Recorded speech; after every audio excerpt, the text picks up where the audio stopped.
Howdy, y'all. Welcome to the very first episode of our podcast, All Things Space. This podcast is going to be everything from rockets, planets, stars, and the craziness of black holes. Anything that you can think of in space, we're going to do it. Our first episode is sure to be an interesting one. So put on your glasses, buckle your seats, and let's get to it. Mission 1, getting back to the moon. When people think about space exploration, they usually picture Mars, or maybe even Kepler, as the place where we'll one day build humanity's first settlement. And hey, that makes sense.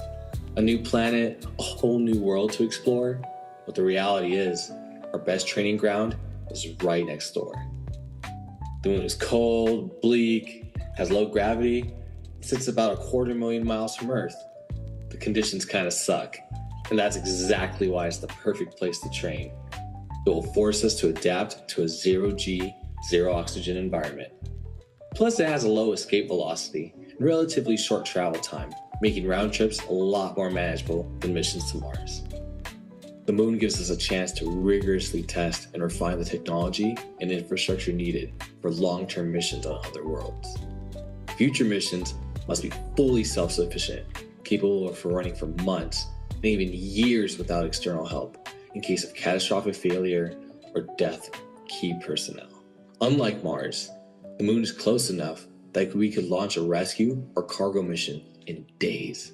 That means crews living there could rely on redundant life support systems while waiting for help. An option that isn't feasible on Mars with its 2-year travel window. And due to the moon's low gravity, launching a spacecraft off the moon surface is way easier than launching it from Earth.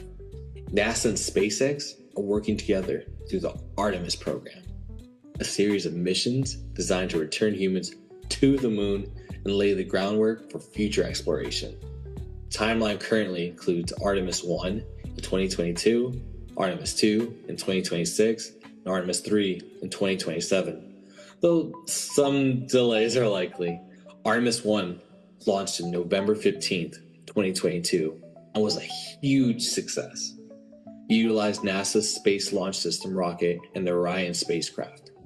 This uncrewed mission tested propulsion, navigation, trajectory, and fuel systems over 1 million miles of travel. It was all about making sure the spacecraft could perform in deep space before putting astronauts on board. Artemis 2, currently scheduled for 2026, but more realistically expected by 2028, will be the first crew mission in the Artemis program.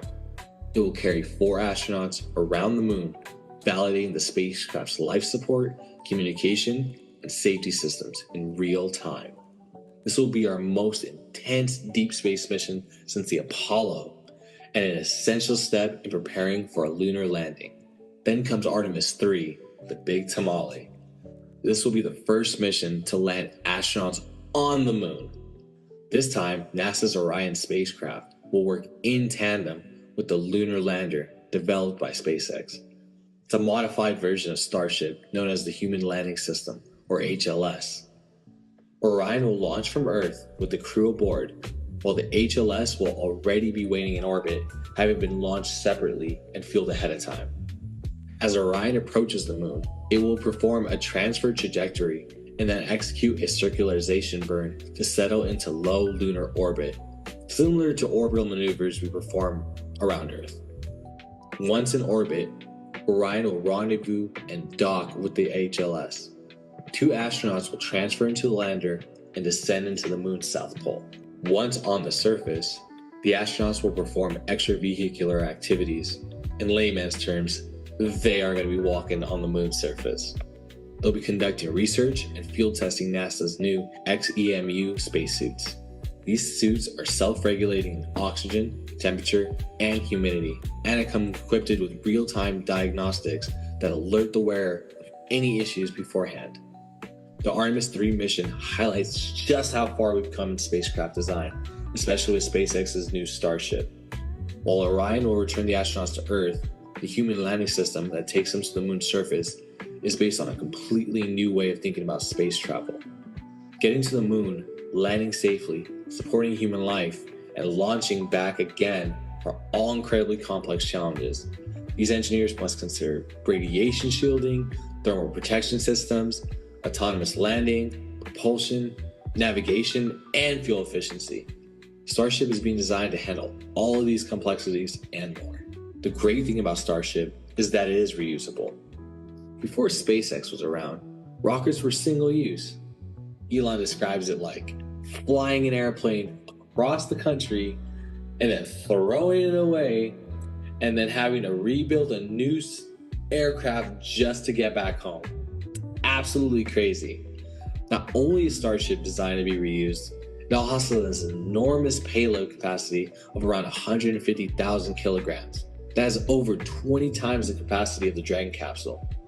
Dragon is still cool though, go Dragon. That means we can transport critical infrastructure, personnel, and supplies with fewer launches. Combine that with the moon's low escape velocity, and return trips become far more fuel efficient and practical, allowing us to more effectively build out our forward base. And it gets even better. NASA already tested a technology called MOXIE that can produce breathable oxygen from Mars's atmosphere. And they didn't just test this in a lab, they slapped it on the Perseverance rover and ran it real time on Mars. While the moon doesn't have an atmosphere like Mars, its surface is rich in minerals containing oxygen. Reverse engineering MOXIE will allow us to extract breathable oxygen directly from the lunar soil. That same process could even be adapted to produce rocket fuel, using the moon as a fueling station for missions deeper into space. But hey, you're probably thinking, why not just skip the moon, go straight to Mars? The moon isn't even a planet. But here's the thing, the moon is an ideal forward base. With its lower gravity and proximity to Earth, it is a perfect launch pad for more advanced exploration.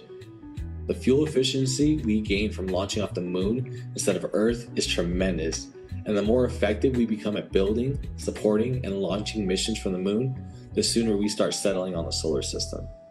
And this isn't something that is going to be done by one company or one nation. To create settlements across the solar systems and beyond, it's going to require collaboration from the entire world. One nation of one people working together to achieve a single goal. Despite our differences in language, culture, and aspirations, the tenaciousness to achieve something greater than ourselves run deep in all people of humanity. And that is exactly what Artemis is about. It's not just about a fun trip to the moon, even though it'll be super cool. It is about learning how to utilize our technology to create a permanent forward base to explore the entire cosmos. My name is Edmond Emami, and this concludes our first episode of All Things Space. Thank you.